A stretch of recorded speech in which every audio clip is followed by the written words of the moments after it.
Hey everyone, it's late at night and I am Norman.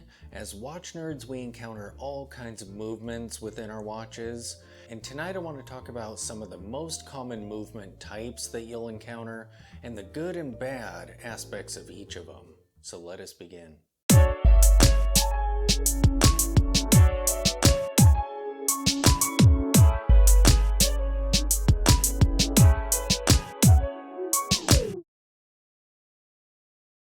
Most of you are likely familiar with all of these, however, you may not have experienced them with certain types of watches. For instance, you may have encountered automatic movements, but not really automatic movements in lighter, dressier watches. And as I'll explain in a moment, depending on the automatic movement, this could be a big deal. So I've already mentioned the first type of movement that I want to discuss, and that is automatic mechanical movements.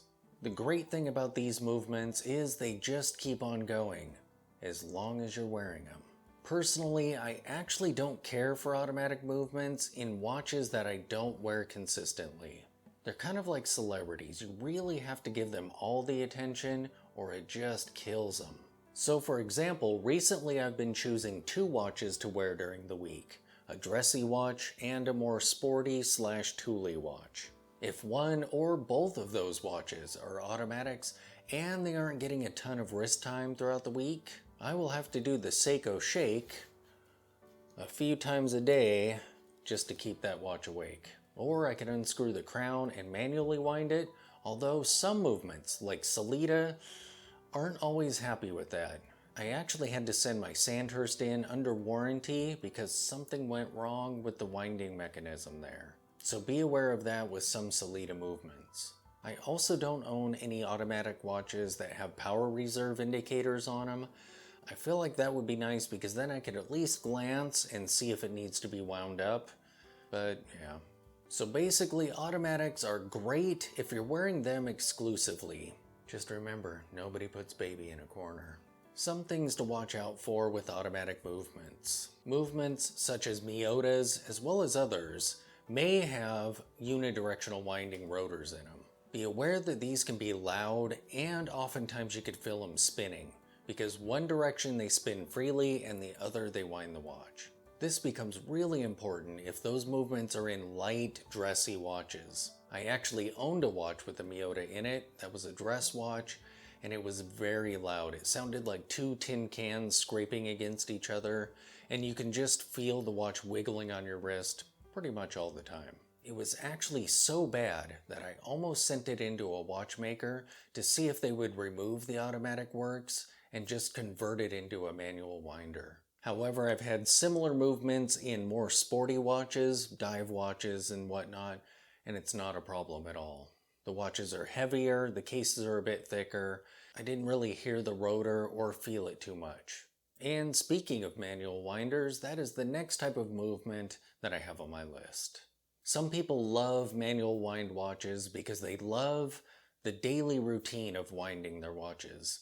It kind of bonds them to their different watches, and I totally get it. It's a great excuse to have one of your watches in your hand, manipulating it. Usually they're just sitting on our wrist and we don't get to play with our watches.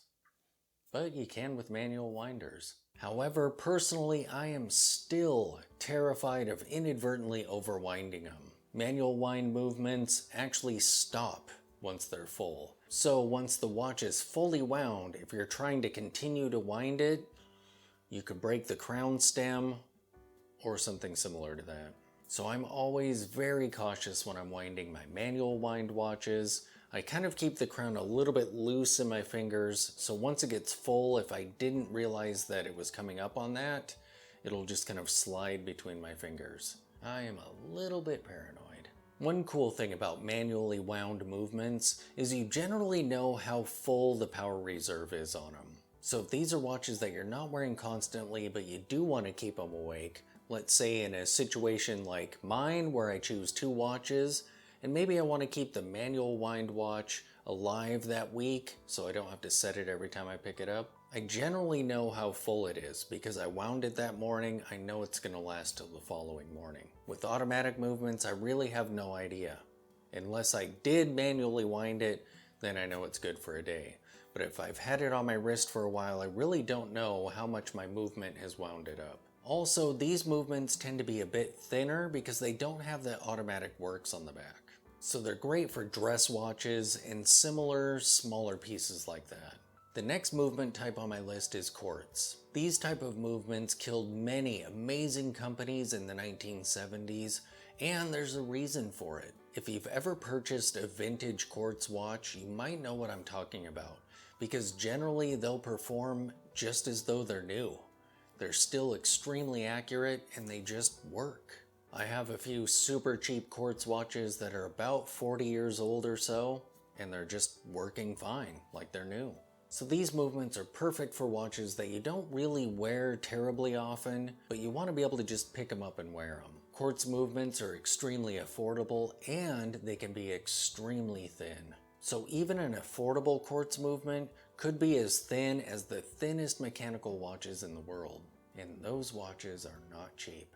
Now, if these quartz movements reside within a water-resistant watch like a dive watch, I would suggest sending them in when it's time to replace the battery, because likely you'll want to have the gaskets checked on that watch anyway. As watch nerds, at least in my case, I feel most of us start out with very little interest in quartz movements. We're enamored with the mechanical watches. But I feel that most of us, again at least for me, our stance on quartz kind of softens over time. I personally like quartz for vintage pieces because they work so well as watches that just aren't part of my core collection. They're just always ready to go. There are all kinds of other types of movements: mecha quartz, spring drive, electric movements, tuning fork movements, solar quartz, all kinds. I'll tackle those in a future video. Thanks for watching.